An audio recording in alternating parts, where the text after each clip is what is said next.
Straight ലൈനിലേക്ക് സ്വാഗതം.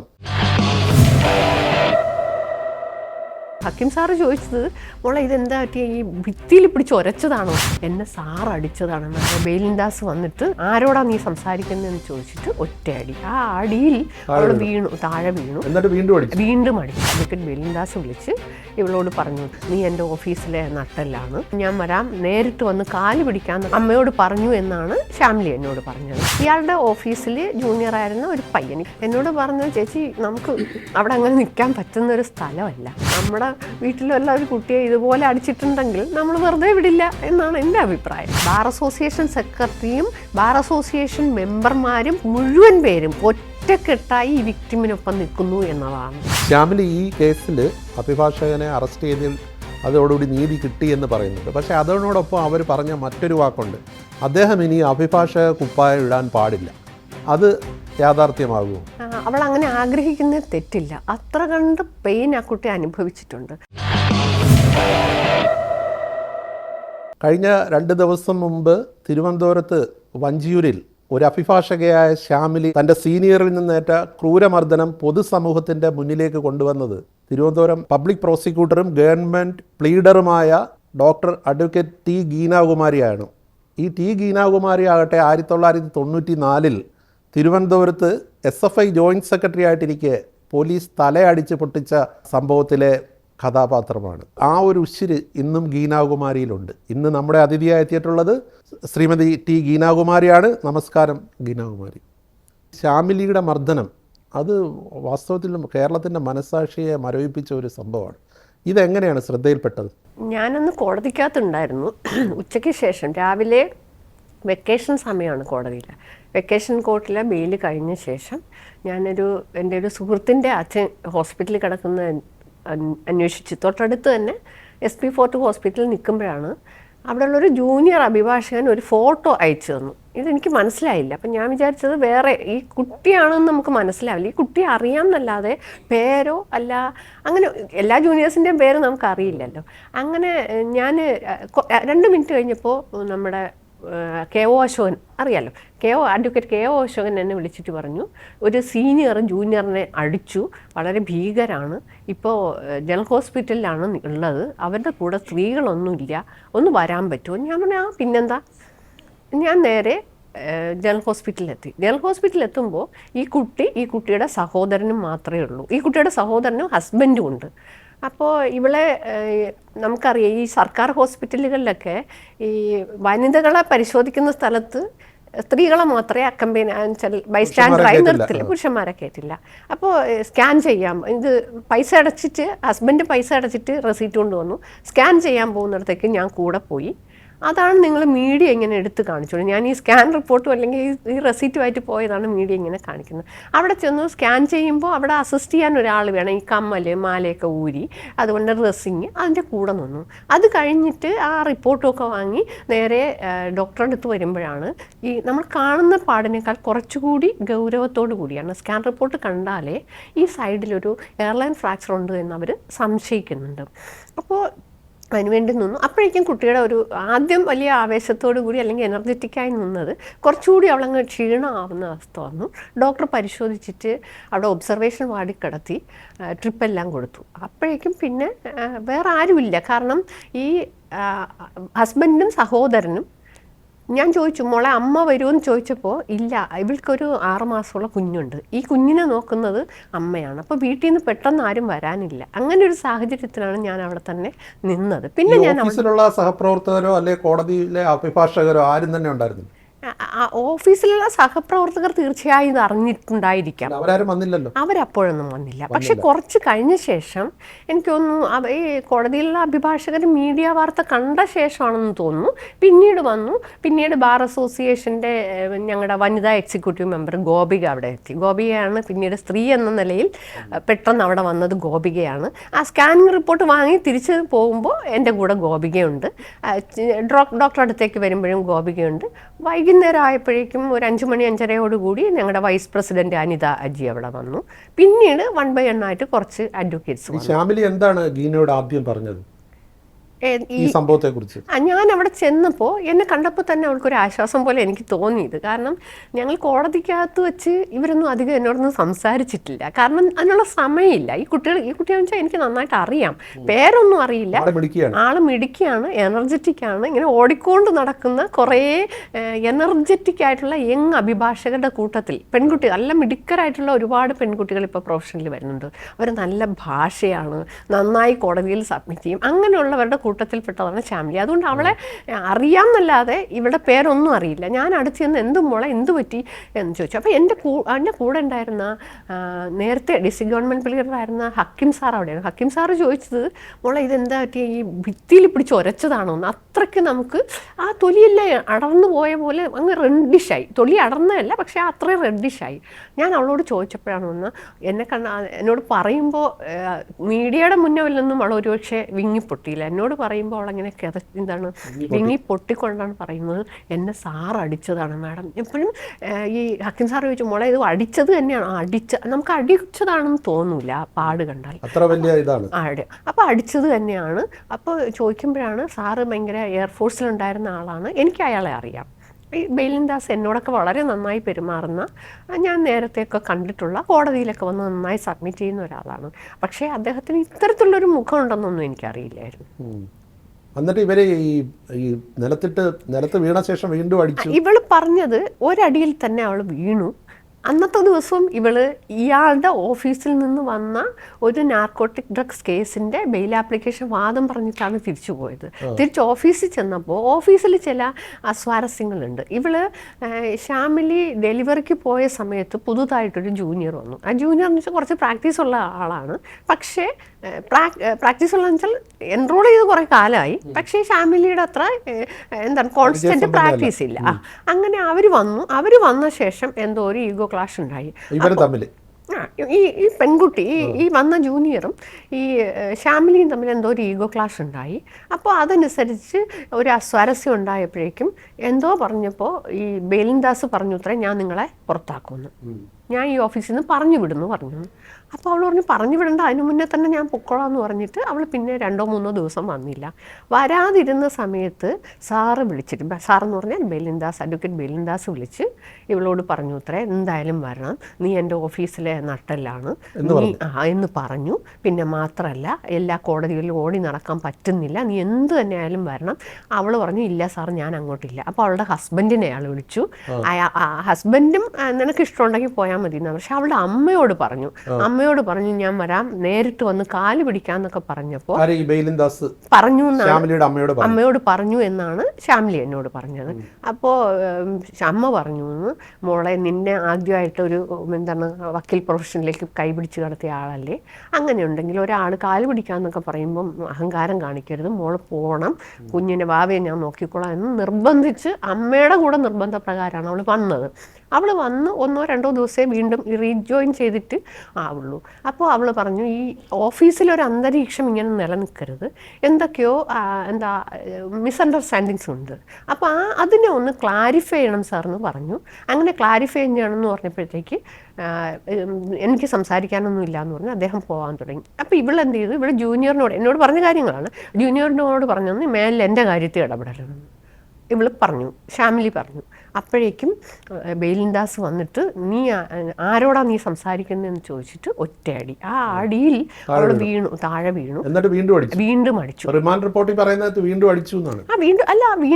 എന്നാണ് അവൾ എന്നോടും പറഞ്ഞത്. പിന്നെ മാത്രല്ല, റിമാൻഡ് റിപ്പോർട്ടിലോ അങ്ങനെ അല്ലെങ്കിൽ മൊഴിയിലോ പറയുന്നതിൻ്റെ അപ്പുറത്തേക്ക് നമുക്ക് ഒരു സാമാന്യ വിവരമുള്ള ഒരാൾക്ക് കണ്ടാൽ മനസ്സിലാവും. ഒറ്റയടിയിലല്ല, ഒരു സൈഡ് മുഴുവൻ പോയേക്കാണ്. ഒറ്റയടി, ആദ്യത്തെ അടി ഇവിടെയാണ്, അവിടെ ആ ബൾജ് ചെയ്ത് കിടപ്പുണ്ട്. നമ്മളിപ്പോൾ ഒരുപക്ഷെ പിക്ചറിൽ 3 ഡയമെൻഷൻ അല്ലല്ലോ, അതുകൊണ്ട് നമുക്ക് കാണാൻ പറ്റില്ല. അങ്ങനെ ഒരു 3 ഡയമെൻഷണൽ പിക്ചർ എടുത്താൽ അവിടെ ഒന്ന് ബൾജ് ചെയ്തിരിപ്പുണ്ട്, വിരലിൻ്റെ അടയാളം അതേപടി വ്യക്തമായ തെളിവാണ് അല്ലേ, മുഖത്തോട്ട് നോക്കിയാൽ മതി. ഒരു സൈഡ് കൃത്യമായിട്ട് അടിച്ചു. പക്ഷേ ഈ ഒരു പ്രൊവോക്കേഷനിൽ അടിച്ചെന്ന് പറഞ്ഞാൽ മാത്രം പോരല്ലോ. ഇവര് ഇപ്പോൾ 6 മാസം പ്രായമുള്ള ഒരു കുഞ്ഞിന്റെ അമ്മയാണ്, ഗർഭിണിയായിരിക്കുന്ന വേളയിലും ഇദ്ദേഹം മർദ്ദിച്ചതായിട്ട് പറയുന്നുണ്ട്. അദ്ദേഹം മർദ്ദിച്ചതായിട്ട് അല്ല ഞാൻ മനസ്സിലാക്കിയത്, എന്നോട് പറഞ്ഞത്. ചിലപ്പം അങ്ങനെ അവൾ പറഞ്ഞത്, സാറ് ഭയങ്കര ഷോർട്ട് ടെമ്പേർഡാണ്, ഞാൻ ചോദിച്ചു, മോളെ എന്താ ഇത്ര കാരണം ഇങ്ങനെ അടിക്കാൻ വേണ്ടിയിട്ട്?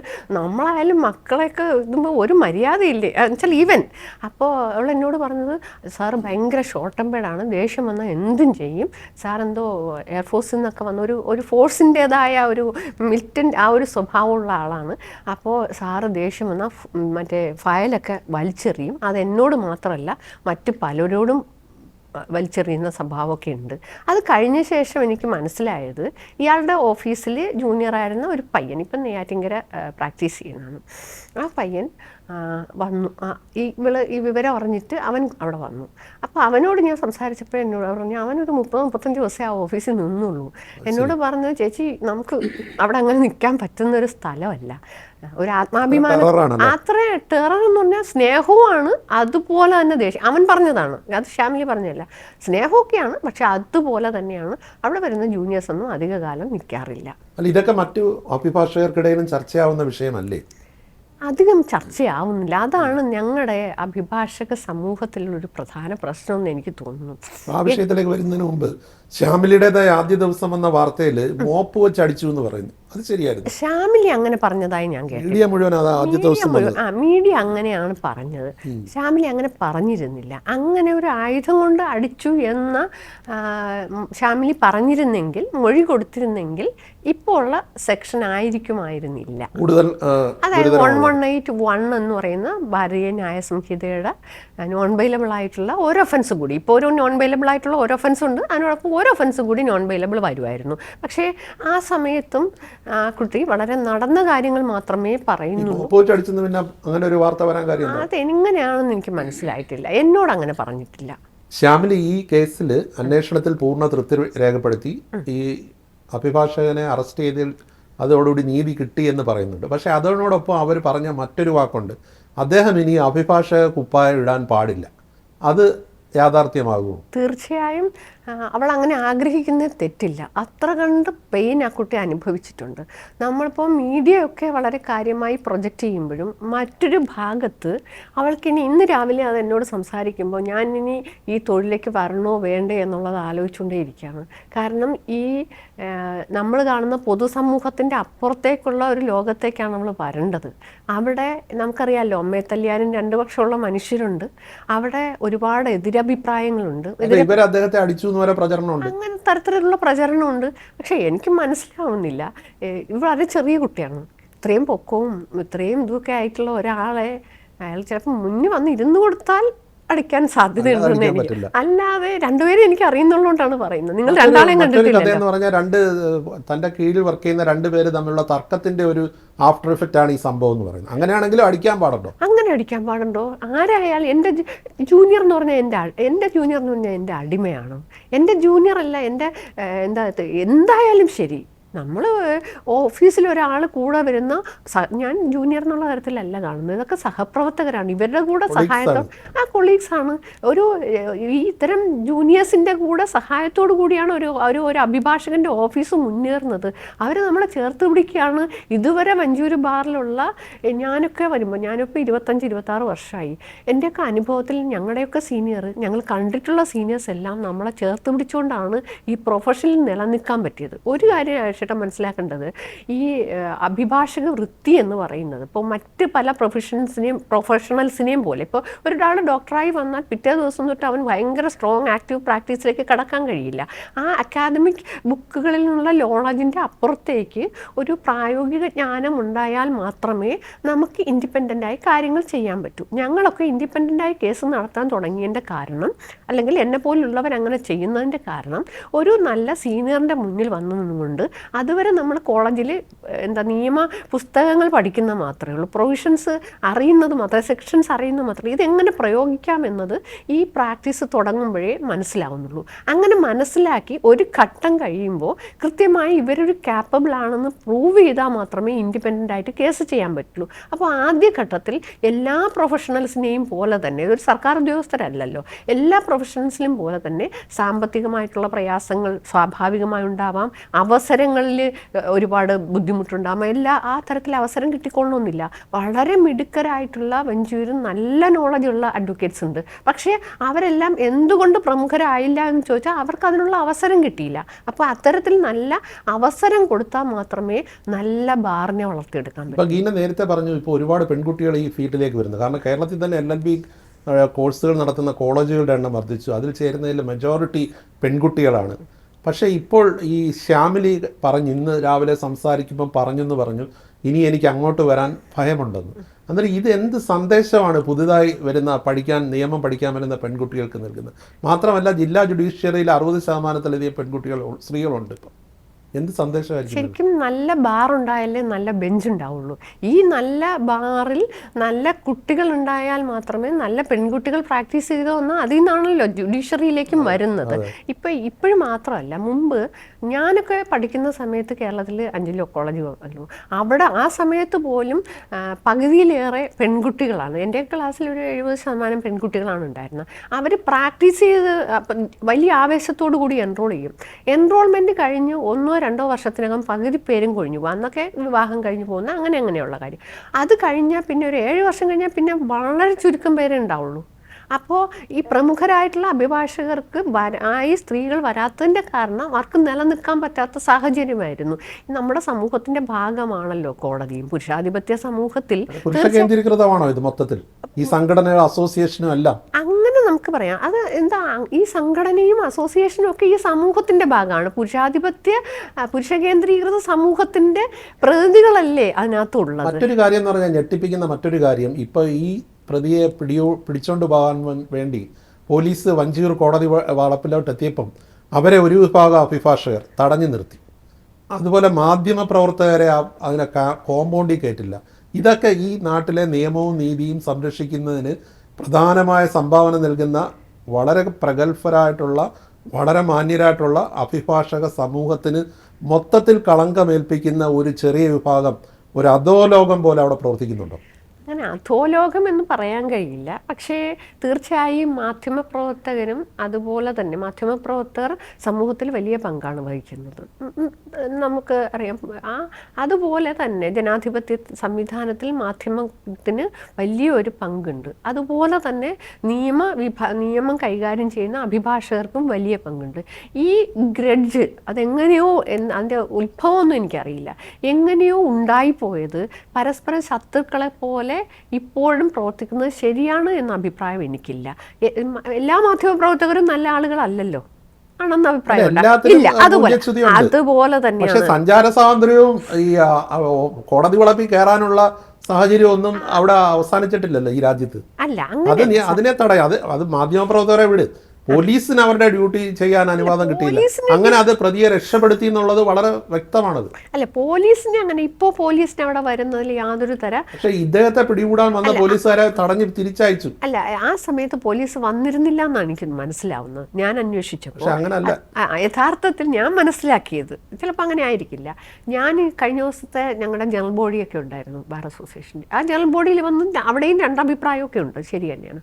പക്ഷേ ഞാൻ മനസ്സിലാക്കിയത് ഇങ്ങനെയൊരു സംഭവം ഉണ്ടായി എന്ന് പറഞ്ഞ് എങ്ങനെ അറിഞ്ഞെന്ന് എനിക്കറിയില്ല. അറിഞ്ഞ് ഈ അഭിഭാഷകൻ്റെ ഓഫീസിലേക്ക് ഒരു കൂട്ടം ആളുകൾ ഒരു കൂട്ടം അഭിഭാഷകർ അവിടെ ചെന്നപ്പോൾ അവർ തമ്മിലൊരു കുട്ടിയുടെ ഹസ്ബൻഡും കുട്ടിയുടെ സഹോദരനും കൂടെ വന്നു. അവിടെ ഒരു സ്വാഭാവികമായി ഉണ്ടായിരുന്ന ഒരു ക്ലാഷ് ഉണ്ടാവുമല്ലോ.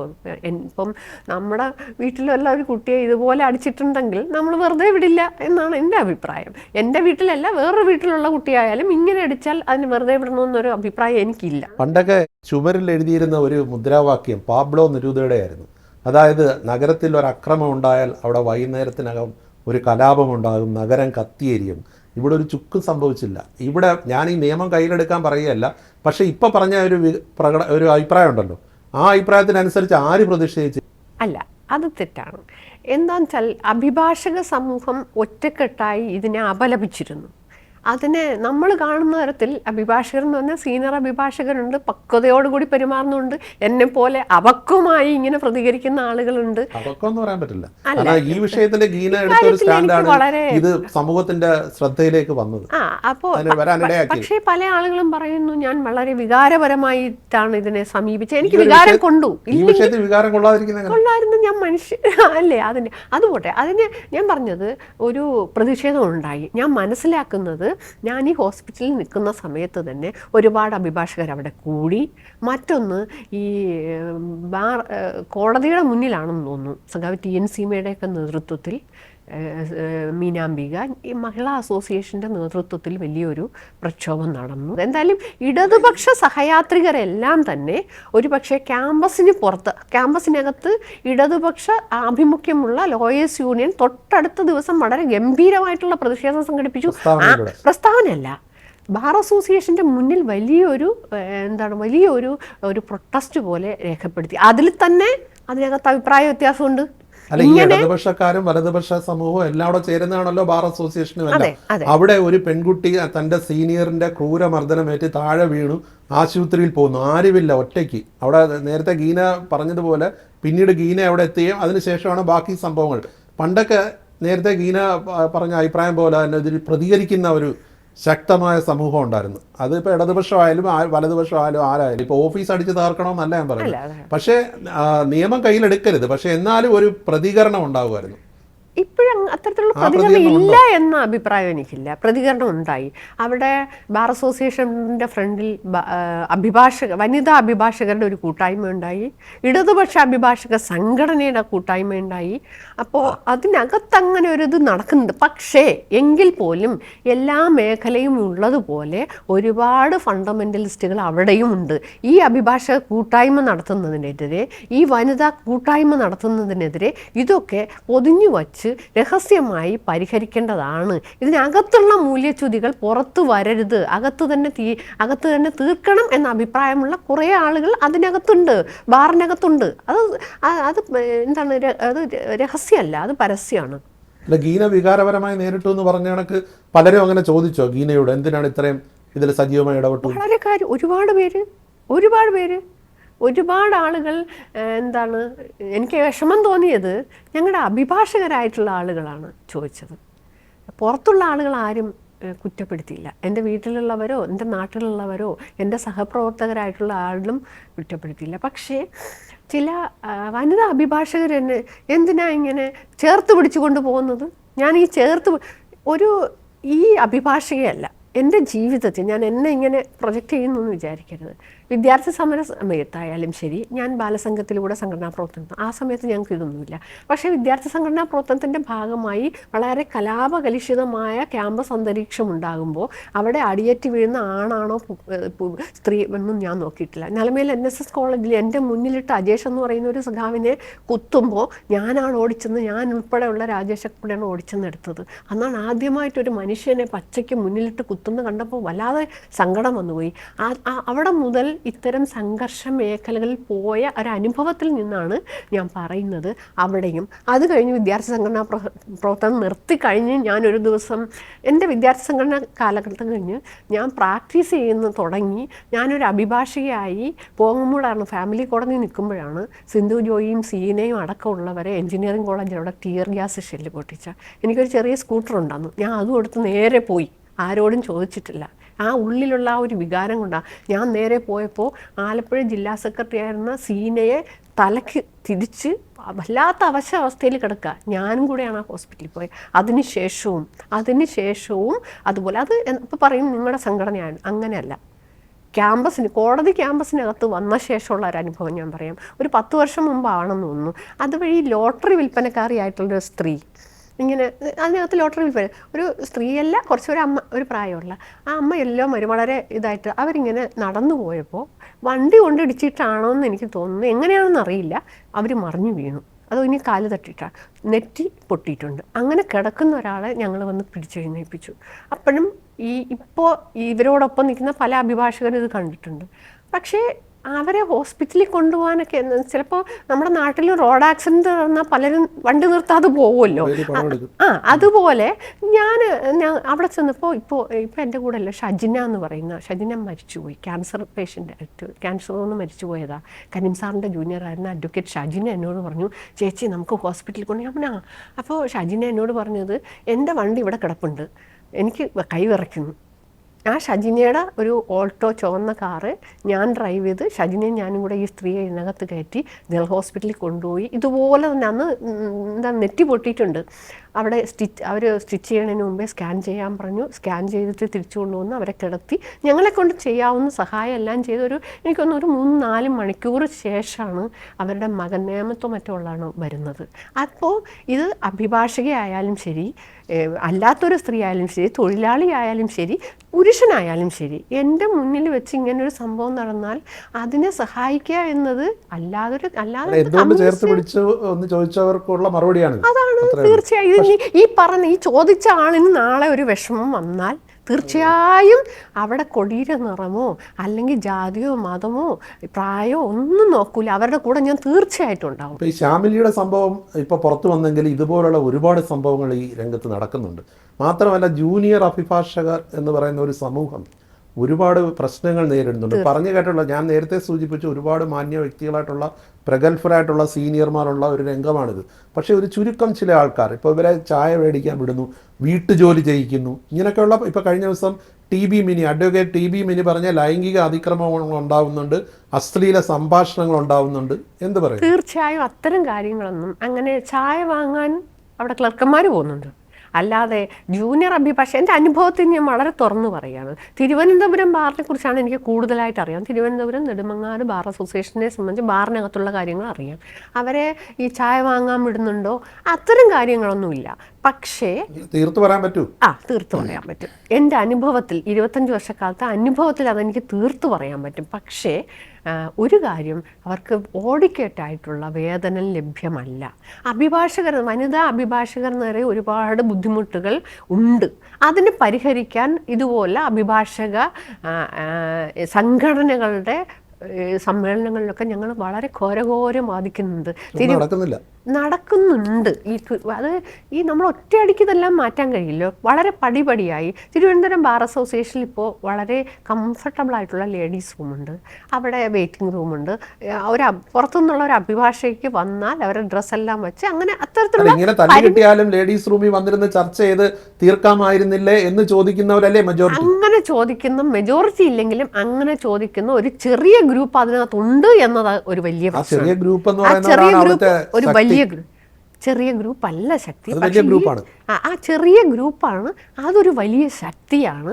ആ ചെറിയ ഗ്രൂപ്പിനെ നേരിടാൻ ഇപ്പുറത്ത് നിൽക്കുന്ന ബഹുഭൂരിപക്ഷം അത്ര കണ്ട ആർജവത്തോടു കൂടി മുന്നോട്ട് വരുന്നില്ല എന്ന ഒരു വിമർശനം, ഞാൻ സ്വയം വിമർശനം ഉൾപ്പെടെ ഒന്നും ചോദിക്കുന്ന, ഇവരോട് തല്ലുണ്ടാക്കാൻ പോണോ? നമുക്ക് ചെയ്യാവുന്ന കാര്യങ്ങൾ നന്നായി ചെയ്യണോ? ജൂനിയർ അഭിഭാഷകരുടെ സ്റ്റൈപ്പൻ്റ് ഒരു വലിയ കാര്യമാണ്. ഇപ്പോൾ ഗവൺമെൻറ് തീരുമാനം എടുത്തിട്ടുണ്ടെങ്കിലും എത്ര കണ്ട് നടപ്പിലാക്കിയെന്ന് എനിക്കറിയില്ല. ആദ്യത്തെ 5 വർഷം വരെയോ 3 വർഷം വരെയോ ഉള്ള കുട്ടികൾക്ക് ഒരു സ്റ്റൈപ്പൻ്റ് മസ്റ്റായി ഉണ്ടാവണം. ഒരു സംശയവുമില്ല. അവർക്ക് പിടിച്ചു നിൽക്കണ്ടേ, വേറെ ഒന്നും വേണ്ട. അവർ വണ്ടിക്കൂലിയുടെയും ഭക്ഷണത്തിൻ്റെയും പൈസയെങ്കിലും കിട്ടുന്ന അവസ്ഥ. ചെറിയ ഗ്രൂപ്പാണ് മാധ്യമ പ്രവർത്തകരെ അതിൽ കയറ്റാതിരിക്കുന്നത്, പ്രതിയെ പിടിക്കാൻ വരുന്ന പോലീസിനെ തടഞ്ഞോടിക്കുന്നത്. കഴിഞ്ഞ ദിവസം ഇദ്ദേഹത്തെ കോടതിയിൽ ഹാജരാക്കുന്നത് റിപ്പോർട്ട് ചെയ്യാൻ വന്ന മാധ്യമ സംഘത്തെ ഈ വളപ്പിൽ കയറിപ്പോരുതെന്ന് പറഞ്ഞ് ആക്രോശിക്കുന്നത്. അവരെ ആര് നിലയ്ക്ക് നിർത്തണം? അത് നിങ്ങൾക്ക് തന്നെ അറിയാം. ഈ പറയുന്ന നിങ്ങൾ വിഷ്വലിൽ കാണുന്നതാണ് വളരെ ചുരുങ്ങിയ ഒരു. അവരെ ആര് നിലയ്ക്ക് നിർത്തും? അവരെ നിലക്ക് നിർത്താൻ തീർച്ചയായും നമ്മളെല്ലാം കൂടെ ഒരുമിച്ച് വിചാരിച്ചാൽ നടക്കുമെന്നാണ് എൻ്റെ പ്രവർത്തകർ വിചാരിച്ചാൽ നടക്കത്തില്ല. കാരണം അവിടെ കയറ്റത്തില്ല. അവിടെ ഒരു പ്രമുഖ പത്രപ്രവർത്തകൻ പറഞ്ഞത് അദ്ദേഹത്തിനെതിരായിട്ട് ഒരു കേസ് വന്നപ്പോൾ ആ കേസ് ഏറ്റെടുക്കാൻ ഒരു അഡ്വക്കേറ്റിനെ കിട്ടിയില്ല. അങ്ങനെ അവസാനം അപേക്ഷ കൊടുത്ത് അവിടെ നിന്ന് മാറ്റേണ്ടി വന്നു. ഈ അവസ്ഥ എന്താണ്? അതുപോലെ ബാർ അസോസിയേഷന്റെ സെക്രട്ടറി ഈ കേസിൽ സ്വീകരിച്ച സമീപനം എന്താണ്? ബാർ അസോസിയേഷൻ സെക്രട്ടറി അങ്ങനെ വ്യത്യസ്ത സമീപനം സ്വീകരിച്ചതായിട്ടുള്ള അറിവ് എനിക്കില്ല. കാരണം കഴിഞ്ഞ ദിവസത്തെ ബാർ അസോസിയേഷൻ്റെ ജനറൽ ബോഡി, കാരണം ഈ ബാർ അസോസിയേഷൻ സെക്രട്ടറി അവിടെ ചെന്നിരുന്നു, പ്രതിയെ രക്ഷപ്പെടുത്താൻ ശ്രമിച്ചു എന്നാണ് മാധ്യമങ്ങൾ മുഴുവൻ റിപ്പോർട്ട് ചെയ്തത്. ശരിയല്ല. അല്ല, അത് ശരിയാണോ ഇല്ലെന്ന് എനിക്കറിയില്ല. കഴിഞ്ഞ ദിവസത്തെ ബാർ അസോസിയേഷൻ ജനറൽ ബോഡിയിൽ ആദ്യത്തെ ഒരു ഘട്ടത്തിൽ ഞാൻ ഉണ്ടായിരുന്നില്ല, കുറച്ചുകൂടെ കഴിഞ്ഞ ശേഷം വന്നത്. അവിടെ വളരെ കൃത്യമായി പറഞ്ഞത് ബാർ അസോസിയേഷൻ സെക്രട്ടറിയും ബാർ അസോസിയേഷൻ മെമ്പർമാരും മുഴുവൻ പേരും ഒറ്റക്കെട്ടായി ഈ വിക്ടിമിനൊപ്പം നിൽക്കുന്നു എന്നതാണ്. ആ പ്രസ്താവനയെ നമ്മൾ വിശ്വാസത്തിലെടുക്കണം. അല്ലാതെ പ്രാക്ടീസ് ചെയ്യാൻ പറ്റൂ? തീർച്ചയായും പറ്റും. അതിന് അങ്ങനെ ഒരു ആശങ്കയുണ്ടല്ലോ. ആ കുട്ടിക്ക് ഒരു ആശങ്ക, ഒരു ന്യൂനപക്ഷം ഈ കുട്ടിയെ വിക്ടിമൈസ് ചെയ്യാൻ, ഒരു വിക്ടിമിനെ ബ്ലെയിം ചെയ്യാൻ ചില ശ്രമങ്ങൾ നടത്തുന്നുണ്ട്, കഥകൾ വരെ ഇറക്കുന്നുണ്ട്. അതിനെ അതിജീവിക്കാതെ ഒരു കാരണവശാലും മുന്നോട്ട് പോകാൻ കഴിയില്ല. ഒന്ന്, ഈ കുട്ടി വളരെ ധൈര്യത്തോടു കൂടി കാര്യങ്ങൾ പുറത്തു പറയാൻ മുന്നോട്ട് വന്നതിന്റെ ഭാഗമായാണ് ഇന്നിപ്പോൾ നമ്മളിവിടെ നിന്ന് ചർച്ച ചെയ്യാൻ പറ്റുന്ന ഒരു അവസ്ഥയിലെങ്കിലും ഉണ്ടായത്. പൊതുസമൂഹത്തിൽ ഏത് മേഖല എടുത്താലും, അഭിഭാഷകരാണെങ്കിലും ഡോക്ടറാണെങ്കിലും അല്ലെങ്കിൽ പൊതു സർക്കാർ സർവീസ് ആണെങ്കിലും, നല്ല മിടുക്ക് കാട്ടുന്ന സ്ത്രീകളെ അടിച്ചമർത്തുന്ന ഒരു പ്രവണത അത് അവസാനിച്ചിട്ടുണ്ടോ? തീർച്ചയായിട്ടും ഇല്ല. ആറ്റിങ്ങൽ കോടതിയിൽ സിന്ധു എന്ന് പറഞ്ഞൊരു അഭിഭാഷക നേരിട്ട കാര്യത്തിൽ ബാർ അസോസിയേഷന്റെ നിലപാട് എന്തായി? ഇപ്പോൾ കുറേ വർഷമായല്ലോ. അല്ല, അവിടുത്തെ സിന്ധുവിൻ്റെ വിഷയത്തിൽ വളരെ കൃത്യമായിട്ട് പോലീസ് ഇടപെട്ടു. ആ കുട്ടിക്ക് പോലീസിൻ്റെ അന്വേഷണത്തെക്കുറിച്ച് ഒന്നുമില്ല, സമയബന്ധിതമായി റിപ്പോർട്ട് കൊടുത്തു. അവരുടെ ബെയിൽ ആപ്ലിക്കേഷൻ വരുമ്പോൾ ഞാനുണ്ടായിരുന്നു. ഒരു കൂട്ടം വനിതാ അഭിഭാഷകരോടൊപ്പം നിന്നു. അഭിഭാഷക സംഘടന, അയാളൊരു രാഷ്ട്രീയ പ്രസ്ഥാനത്തിൻ്റെ നേതാവായിരുന്നു. പാർട്ടിയുടെ നിലവിൽ ബാർ അസോസിയേഷൻ കൊണ്ട് നമുക്ക് അടിച്ച് തീരുമാനം എടുപ്പിക്കാൻ പറ്റൂ? അവിടെ കുറെ ആളുകൾ അങ്ങനെയുണ്ട്. അങ്ങനെയുള്ള ഒരു വിഭാഗം ആൾക്കാരുടെ കൈകളിലാണോ ബാർ അസോസിയേഷൻ? പൂർണ്ണമായി അങ്ങനെയൊന്നും പറയാൻ കഴിയില്ല. ആറ്റിങ്ങൽ ബാർ അസോസിയേഷൻ ഇത് തീരുമാനമെടുക്കുന്നില്ലെങ്കിൽ തിരുവനന്തപുരം ബാർ അസോസിയേഷൻ ഒരു കമ്മിറ്റി അടിയന്തരമായി കൂടി മണിക്കൂറുകൾക്കുള്ളിൽ അയാളെ സസ്പെൻഡ് ചെയ്യാൻ തീരുമാനിച്ചു. ആ സസ്പെൻഡ് ചെയ്യാൻ ഇൻ്ററിമായിട്ട് താൽക്കാലികമായി സസ്പെൻഡ് ചെയ്യാൻ തീരുമാനിച്ചത് മിനിയാന്ന് ജനറൽ ബോഡിയിൽ വെച്ച് റാറ്റിഫൈ ചെയ്തു. യഥാർത്ഥത്തിൽ തിരുവനന്തപുരം ബാർ അസോസിയേഷനെ സംബന്ധിച്ച് ഒരാളെ അംഗത്വത്തിൽ നിന്ന് സസ്പെൻഡ് ചെയ്യാൻ ജനറൽ ബോഡിക്ക് അവകാശമുള്ളൂ. പക്ഷേ അടിയന്തര സാഹചര്യം പ്രമാണിച്ച് ഏകകണ്ഠേന തീരുമാനമെടുത്ത് സസ്പെൻഡ് ചെയ്തത് ഈ ബാർ അസോസിയേഷൻ ജനറൽ ബോഡിയിൽ വരുമ്പോൾ ഒന്നോ രണ്ടോ ആളുകൾ വ്യത്യസ്ത അഭിപ്രായം അത് എല്ലായിടത്തും ഉണ്ടല്ലോ, ജനാധിപത്യമല്ലേ, അത് പറഞ്ഞോട്ടെ, അത്രേ കാണും. പക്ഷെ അങ്ങനെ ചെറുതായി കാണില്ല, ഒന്നോ രണ്ടോ ആൾക്കാർ വ്യത്യസ്ത അഭിപ്രായം പറഞ്ഞെങ്കിലും ആ ബാർ അസോസിയേഷൻ്റെ തീരുമാനത്തെ, എക്സിക്യൂട്ടീവ് എടുത്ത തീരുമാനത്തെ ജനറൽ ബോഡി റാറ്റിഫൈ ചെയ്തു. ഇയാളെ സസ്പെൻഡ് ചെയ്യണം എന്ന് തന്നെ തീരുമാനിച്ചു. അങ്ങനെ പൊതുസമൂഹത്തെ നോക്കി തീരുമാനം എടുക്കുന്നവരല്ല തിരുവനന്തപുരം ബാർ അസോസിയേഷൻകാർ. അങ്ങനെയാണെങ്കിൽ മാധ്യമപ്രവർത്തകർ ഇത്രയും ബഹളം ഉണ്ടാക്കിയാൽ ആ പൊതുജനാഭിപ്രായത്തെ മാനിച്ചുകൊണ്ട് ഞങ്ങളുടെ തീരുമാനം പിൻവലിക്കാമെന്ന് തീരുമാനിക്കൂലല്ലോ. എന്ത് വന്നാലും കേട്ടില്ല. അങ്ങനെ അത് നമുക്ക് പറയാൻ കഴിയില്ല. മാധ്യമപ്രവർത്തകർ എന്ത് തെറ്റിയത്? ഈ പറഞ്ഞ കണക്ക് അഭിഭാഷകർക്കിടയിൽ നിന്നുള്ള എന്തെങ്കിലും ഒരു വിഭാഗത്തിന്റെ പ്രവണതകളാണ് അത് മൊത്തം കളങ്കമുണ്ടായി. ഇതുപോലെ എന്തെങ്കിലും ആരുടെയെങ്കിലും ഭാഗത്തൊരു ചെറിയ വീഴ്ച ഉണ്ടായാൽ അതിന് മൊത്തത്തിൽ ആൾക്കാരെ അവിടെ കയറ്റാതിരിക്കുകയാണോ? അല്ല, തീർച്ചയായും അങ്ങനെയല്ല. ഒരു ചെറിയ വിഭാഗത്തിന് എന്തെങ്കിലും പ്രശ്നമുണ്ടായാൽ തിരിച്ചും മാധ്യമങ്ങളുടെ മേഖലയിലും ഉണ്ട്, മാധ്യമ മേഖലയിലും ഉണ്ട്. ഈ പറയുന്ന എല്ലാ പ്രശ്നങ്ങളും മാധ്യമ മേഖലയിലും ഉണ്ടല്ലോ. അങ്ങനെയല്ല, അങ്ങനെ ഞാൻ പറയല്ല. കാരണം എന്താ, ഓഫീസുകളിൽ വന്ന അഡ്വക്കേറ്റ്മാരെ കയറ്റായിരുന്നുണ്ടല്ലോ. ഇപ്പോഴും അതിന്റെ തെരഞ്ഞെടുപ്പിന്റെ വാർത്തകളും ചിത്രങ്ങളും മാധ്യമങ്ങളും ചാനലുകളും പത്രങ്ങളും എല്ലാം കൊടുക്കുന്നില്ലേ?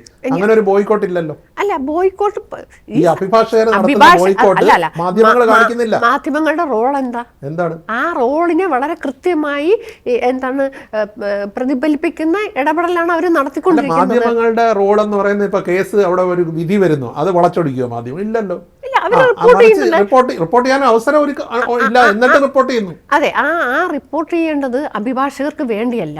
ഈ മാധ്യമങ്ങൾക്ക് സാമൂഹ്യ പ്രതിബദ്ധതയുള്ള മാധ്യമങ്ങളാണെങ്കിൽ വളരെ പ്രമാദമായ കേസ് വരുമ്പോൾ ഈ കേസിൽ ഇങ്ങനെ ഒരു വിധി ഉണ്ടായിട്ടുണ്ട് എന്ന് സമൂഹത്തിന്, ഈ വിധികളെല്ലാം സമൂഹത്തിന്റെ ഒരു സന്ദേശം നൽകുന്നവരാണ്. സമൂഹത്തിന്റെ മുന്നിൽ അവതരിപ്പിച്ചുകൊണ്ടിരിക്കുകയല്ലേ മാധ്യമങ്ങൾ. അതിലൊന്നും ഒരു വീഴ്ചയും വന്നിട്ടില്ല. അതെ, അത് പക്ഷെ ആ മാധ്യമ പ്രവർത്തകരെ കോടതി വളപ്പിൽ കേറ്റില്ല എന്ന് പറയുന്നതിനെ ചോദ്യം ചെയ്യാൻ ആർജവമുള്ള ഏതെങ്കിലും ആൾക്കാർ ഈ ബാർ അസോസിയേഷൻ? ഇത് രണ്ടും രണ്ടായി കാണണം. ജനങ്ങളുടെ പ്രതിനിധികളാണ്, ജനങ്ങളെ അറിയിക്കാൻ വേണ്ടി അല്ല, വീട്ടുകാര്യം പറയാൻ വേണ്ടി അല്ല. ആ ഉത്തരവാദിത്വം നിങ്ങൾ ചെയ്യുന്നുണ്ട്. അത് നിങ്ങൾ ചെയ്യുന്നത് സമൂഹത്തിന് വേണ്ടിയാണ്, അഭിഭാഷകർക്ക് വേണ്ടി അല്ല. അത് തെറ്റാണ്. ഈ അഭിഭാഷകർക്ക് വേണ്ടിയല്ല, അഭിഭാഷകർക്ക് വേണ്ടിയാണെന്ന് ഞാൻ പറഞ്ഞിട്ടില്ല. അവർ മാധ്യമപ്രവർത്തകർ അവരുടെ ജോലി ചെയ്യാൻ പോകുന്നു, അവർ സമൂഹത്തിന് വേണ്ടി ചെയ്യുന്നു, ആ ജോലിയിൽ അവരെ തടസ്സപ്പെടുത്തുന്നതിനാണ് ഞാൻ ചോദ്യം ചെയ്യുന്നത്. അല്ല, അവർ ചെയ്യുന്ന ജോലി അങ്ങനെ തടസ്സപ്പെടുത്തിയിട്ടില്ല. ചില അനിഷ്ട സംഭവങ്ങൾ ഉണ്ടായതിനെ തുടർന്ന് ആ അനിഷ്ട സംഭവങ്ങൾ എത്ര വർഷങ്ങൾ കഴിഞ്ഞു. അല്ല, ഒരു കാര്യം ഞാൻ പറയാം. എനിക്ക് ഓർമ്മയുള്ള ഒരു കാര്യം, ഒരു ബെയിൽ ആപ്ലിക്കേഷൻ വാദം പറഞ്ഞുകൊണ്ട് നിൽക്കുമ്പോൾ അന്ന് ഇന്ദിരാ മാഡം ഇരിക്കുന്ന സമയത്താണ് ഫസ്റ്റ് അഡീഷണൽ ഡിസ്ട്രിക്ട് കോർട്ടിൽ മാധ്യമപ്രവർത്തകർ നിറഞ്ഞു നിൽക്കുക. ഞങ്ങൾ അഭിഭാഷകർക്ക് അവിടെ ഇരിക്കാൻ സ്ഥലമില്ല. അവിടെ madam first additional district judge അവിടെ ഒരു മാധ്യമപ്രവർത്തകനോട് പേര് വിളിച്ച് ചോദിച്ചു, നിങ്ങൾ എൻ്റെ റെക്കോർഡ് ചെയ്യാണെന്ന്. അന്ന് മാഡം ഒറ്റപ്പെട്ട സംഭവങ്ങളുണ്ട്. ഞാനിപ്പോ ഒരു പത്രപ്രവർത്തനത്തിൽ 38 വർഷമായി. ഞാൻ ഒരുപാട് കോടതി നടപടികൾ റിപ്പോർട്ട് ചെയ്തിട്ടുണ്ട്. തീർച്ചയായും ചേംബറിൽ വിളിച്ച് ജഡ്ജിമാർ സംസാരിക്കുന്ന സംഭവങ്ങൾ വരെ ഉണ്ട്. അത്ര ആ ഒരു ബന്ധം ഉണ്ടായിരുന്നു. അപ്പോൾ അഭിഭാഷകരുമായിട്ടും വളരെ സീനിയർ അഡ്വക്കേറ്റ്മാരും എല്ലാവരുമായിട്ടും. പക്ഷെ ഇന്ന് ആ ബന്ധം മുറിഞ്ഞു. അത് എന്നും ഇങ്ങനെ പോയാൽ മതിയോ? ഇതിനൊരു പരിഹാരം വേണ്ടേ? ഇല്ല, തീർച്ചയായും പരിഹാരം വേണം. അഭിഭാഷകരുമായിട്ടുള്ള ബന്ധമൊന്നും നിങ്ങൾക്ക് മുറിഞ്ഞിട്ടില്ല എങ്കിൽ പിന്നെ എന്നോടുള്ള ബന്ധം മുറിയണമല്ലേ? ഞാനൊന്നല്ല, തിരുവനന്തപുരത്തെ പ്രമുഖ അഭിഭാഷകരുമായും ന്യായാധിപരുമായിട്ടൊക്കെ ഇവിടുത്തെ നിങ്ങളെപ്പോലെ മുതിർന്ന അഭിഭാഷകർക്ക് നല്ല ബന്ധം ഇപ്പോഴും സഞ്ചാര സ്വാതന്ത്ര്യം കോടതിയിലെ ആ ചില അനിഷ്ട സംഭവങ്ങളെ തുടർന്ന് ബാക്കി ഹൈക്കോടതിയിലൊക്കെ അത് പരിഹരിക്കപ്പെട്ടു. തിരുവനന്തപുരത്ത് ഇപ്പോഴും അതൊരു പ്രശ്നമായി നിൽക്കുന്നു. അത് പരിഹരിക്കണം എന്ന് തന്നെയാണ് എൻ്റെ അഭിപ്രായം. അതിലൊരു വ്യത്യാസമില്ല. 1994 എനിക്ക് തോന്നുന്നത് മറ്റേ കൂത്തുപറമ്പ് ദിനാചരണ ദിവസം തിരുവനന്തപുരം സെക്രട്ടേറിയറ്റിന് മുന്നിൽ വെച്ച് ഒരു പോലീസുകാരൻ ഗീനാകുമാരിയുടെ തലയടിച്ച് പൊട്ടിച്ച് ചോരയൊലിപ്പിച്ച് നിൽക്കുന്ന ചിത്രം അന്ന് ഇന്ത്യയിൽ ഇറങ്ങിയ, പ്രത്യേകിച്ച് കേരളത്തിലെ പ്രധാന പത്രം കേരളകൗമുദി അടക്കമുള്ള എല്ലാ പത്രങ്ങളുടെയും 1-ാം പേജ് ഫോട്ടോ ആയിരുന്നു. ഹിന്ദുവിൽ സി രതീഷ് കുമാർ എടുത്ത ചിത്രം അത് നാഷണൽ പേജിൽ 1-ാം പേജിൽ വന്നു. ആ ഒരു അനുഭവം അത് കഴിഞ്ഞ് വർഷങ്ങൾക്ക് ശേഷം എനിക്ക് തോന്നുന്നു ആ തലയടിച്ച് പൊട്ടിച്ച പോലീസുകാരൻ വന്ന് മാപ്പ് ചോദിച്ചു. ഇപ്പോഴാ തിരിഞ്ഞു നോക്കുമ്പോൾ എന്ത് തോന്നുന്നു? അന്ന് ആ അടി കൊണ്ട് പൊട്ടി ഇങ്ങനെ ചോരയൊലിപ്പിച്ച് നിന്ന ദൃശ്യമുണ്ട്. ആ ദൃശ്യം കാണുമ്പോൾ വേറൊന്നുമില്ല, നമ്മൾ ഞാൻ സ്വയം തീരുമാനിച്ച സംഘടനാ പ്രവർത്തനത്തിൻ്റെ ഭാഗമായതാണ്. അങ്ങനെ പോകുമ്പോൾ അതിനകത്ത് മധുരമേറിയ അനുഭവം ഉണ്ടാവും, കൈപ്പേറിയതുണ്ടാവും, മാനസിക ഉല്ലാസം ഉണ്ടാവും, മാനസിക വിഷമമുള്ളതുണ്ടാവും, ശാരീരിക വിഷമമുള്ളതുണ്ടാവും. ബുദ്ധിമുട്ടുകളുണ്ടോ? അതിൻ്റെ ബുദ്ധിമുട്ടുകളൊക്കെ ഇല്ലാന്നൊന്നും പറയാനില്ല. ഇത് നെറ്റിയിലതല്ല, ഈ കൈ അന്ന് ഓർമ്മയുണ്ടാവോ? UP ജോസഫ് നിരാഹാരം കിടന്ന സമയത്ത് ജൂലൈ 27 അന്ന് ഇങ്ങനെ അന്നത്തെ DCP ആയിരുന്ന ഋഷിരാജ് സിംഗിൻ്റെ നേതൃത്വത്തിൽ നമ്മുടെ സമരത്തെ എതിർത്തപ്പോൾ കൈ ഇങ്ങനെ വലിച്ചു പിടിച്ചു. കയ്യിൽ പൊട്ടലും ഉണ്ടായിരുന്നു. അപ്പോൾ ആ ഷോൾഡർ ബോൺ ഡീവിയേറ്റ് ചെയ്തത് ഇപ്പോഴും അതെന്നും അങ്ങനെ തന്നെ ആയിരിക്കുന്ന, വെയിറ്റ് എടുക്കുകയാണെങ്കിൽ ആ ഷോൾഡർ ഇങ്ങനെ വരുന്ന അത്തരത്തിൽ ചെറിയ ചെറിയ ബുദ്ധിമുട്ടുകളുണ്ട്. പക്ഷേ എന്നെ സംബന്ധിച്ച് എനിക്ക് തോന്നുന്നത് അതൊന്നും ഒരു ബുദ്ധിമുട്ടല്ല. പോലീസുകാരൻ വന്ന് പിന്നീട് മാപ്പ് ചോദിച്ചില്ലേ? അതെനിക്ക് പാവം തോന്നി. അങ്ങനെയല്ല, അദ്ദേഹം എന്നോട് പറഞ്ഞത് ആ സമയത്ത് നമുക്ക് ഇതേ വികാരമാണ്, ഒരു മനുഷ്യന് തല്ലാം, പക്ഷെ ഒരു പരിധിയില്ലേ എന്നൊക്കെ എനിക്ക് ആ സമയത്ത് തോന്നിയിരുന്നു. പക്ഷെ പിന്നീട് വന്നപ്പോൾ എന്നോട് പറഞ്ഞത്, ആദ്യമായി ഫോഴ്സിൽ കയറി ട്രെയിനിങ് കഴിഞ്ഞ് നേരെ തിരുവനന്തപുരത്ത് കൊണ്ടിട്ടു. വിദ്യാർത്ഥി സമരത്തെ നേരിടാൻ വന്നപ്പോൾ ഈ സർക്കാരിൻ്റെ തീരുമാനം, ഈ അന്നത്തെ സർക്കാരിൻ്റെ തീരുമാനം എന്ന് വെച്ചാൽ വിദ്യാർത്ഥി സമരത്തെ അടിച്ച് നിലംപരിശാക്കണം. അങ്ങനെ ഉത്തരവാദിത്വ ബോധത്തിൻ്റെ അങ്ങേയറ്റം കൊടുമ്പിരിക്കൊണ്ട് നിൽക്കുന്ന സമയത്ത് നല്ല ആർജവത്തോടു കൂടി അടിച്ച് നിലംപരിശാക്കാൻ വന്നപ്പോഴേക്കും അപ്പോൾ വേറെ മുന്നിലൊന്നും ഇല്ലല്ലോ, അദ്ദേഹത്തിൻ്റെ ലക്ഷ്യം മാത്രമേ ഉള്ളൂ. ആ ലക്ഷ്യത്തിലേക്ക് എത്താൻ അത് പെണ്ണായാലും ശരി ആണായാലും ശരി അടിച്ചില്ലാതാക്കണം. പാരിതോഷികം കിട്ടി. ഇടതുപക്ഷ സർക്കാർ വന്നപ്പോൾ സസ്പെൻഷനും കിട്ടി. അല്ല, അതിനുശേഷം അയാൾ എന്നോട് പറഞ്ഞ ഒരു കാര്യമുണ്ട് കേട്ടോ. ഇത് പ്രായം വരുമ്പോഴൊക്കെ ആണല്ലോ, അനുഭവത്തിലൂടെയാണല്ലോ മനുഷ്യൻ തിരിച്ചറിവ് വരുന്നത്. അത് എനിക്കായാലും അങ്ങനെ തന്നെയാണ് കേട്ടോ.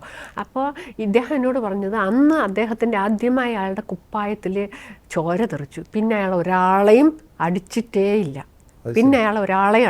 അന്ന് ലാത്തി പൊട്ടുമാറാണ് ഒരു അടിയടിച്ച് അതിൻ്റെ ലാത്തി പൊട്ടിക്കുകയും ചെയ്തു. അത്രയും ഊക്കോടെ അടിച്ചത്. പിന്നെ ഒരു തവണ കൂടി ആ ഊക്കോടെ എന്നല്ല, ലാത്തി കയ്യിലെടുത്തിട്ടില്ല, അടിച്ചിട്ടില്ല. അയാളുടെ ദേഹത്ത്, അയാളുടെ യൂണിഫോമിൽ ആദ്യമായി ചോര തെറിച്ചു. പിന്നീട് അയാൾക്ക് 2 പെൺകുട്ടികളാണ്.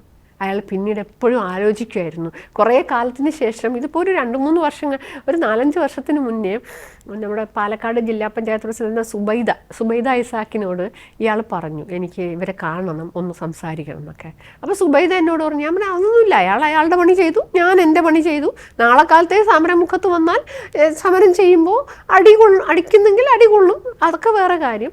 ഇപ്പോൾ ഇരിക്കുന്ന ഒരു ഇതൊന്നും ആയിരിക്കില്ലല്ലോ നാളെ ഉണ്ടാവുക. ഇന്നിപ്പോൾ ചില സംരക്ഷണങ്ങളുണ്ടെങ്കിൽ നാളെ എല്ലാ കാലത്തും നമുക്ക് ഈ സംരക്ഷണങ്ങൾ ഉണ്ടാവുമെന്നുള്ള പ്രതീക്ഷയൊന്നുമില്ല.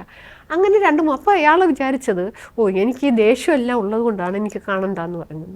അതിനുശേഷം വീണ്ടും ബാബുരാജ് എന്ന് പറയുന്ന, അന്ന് MP രാജേഷ് പാലക്കാട് ജില്ലാ സെക്രട്ടറി ആയിരിക്കുമ്പോൾ ബഹുമാന്യനായ മിനിസ്റ്റർ ജില്ലാ ജോയിൻറ്റ് സെക്രട്ടറി ആയിരുന്ന ബാബുരാജ് എന്നെ വിളിച്ചിട്ട്, അയാൾ റിട്ടയർ ചെയ്യണതിന് മുമ്പേ നിങ്ങളെ ഒന്ന് കാണണം എന്ന് പറഞ്ഞപ്പോൾ കാണുന്നതിന് എനിക്കൊരു വിരോധമില്ല, അത്രയേ ഉള്ളൂ. അത് അയാൾക്ക് വളരെ മാപ്പ് സ്വീകരിച്ചു എന്നുള്ളതല്ല, തിരിച്ചറിഞ്ഞു എന്നത് എന്നെ സംബന്ധിച്ച് വലിയ സന്തോഷം ഉണ്ടാക്കി. നമുക്ക് എല്ലാവർക്കും തെറ്റുപറ്റും, അത് തിരുത്തുകയും ചെയ്യല്ലേ മനുഷ്യർ ചെയ്യേണ്ടത്. ഈ ചോര ഒലിപ്പിച്ച് നിന്ന ഗീനാകുമാരിയെ EK നായനാരെ കണ്ട് അദ്ദേഹത്തിന് ഒരു വികാരഭരിതനായി.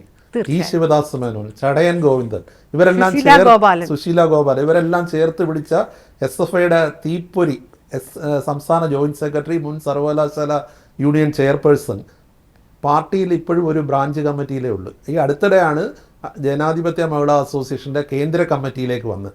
എന്തുകൊണ്ട് ഇത്രയും വലിയൊരു ഗ്യാപ്പ് പാർട്ടിയിൽ നിന്നുണ്ടായി? അങ്ങനെ ഒരു ഗ്യാപ്പ് ഉണ്ടായില്ല. എനിക്ക് തോന്നുന്നു, ഞാനൊരു 94-ലാണ് ചെയർപേഴ്സൺ ആയിരുന്നത്. 98 മുതൽ ഞാൻ പാർട്ടി അംഗമാണ്. വിദ്യാർത്ഥി മൂവ്മെൻറ്റ് കഴിഞ്ഞ്, വിദ്യാർത്ഥി സംഘടനാ പ്രവർത്തനം കഴിഞ്ഞ ശേഷം ഞാൻ LLM പഠിച്ചുകൊണ്ടിരിക്കുമ്പോഴാണ് എൻ്റെ വിദ്യാർത്ഥി മൂവ്മെൻറ്റിൽ നിന്ന് ഞാൻ ഒഴിയുന്നത്. അതിനുശേഷം ഞാൻ ജനാധിപത്യ മഹിളാ അസോസിയേഷൻ്റെ യൂണിറ്റ് സെക്രട്ടറി ആയി. ഇപ്പോഴാണ് കേന്ദ്ര കമ്മിറ്റി അംഗം ആയെങ്കിൽ പോലും 2022-ലാണ് കേന്ദ്ര കമ്മിറ്റി അംഗമായത്.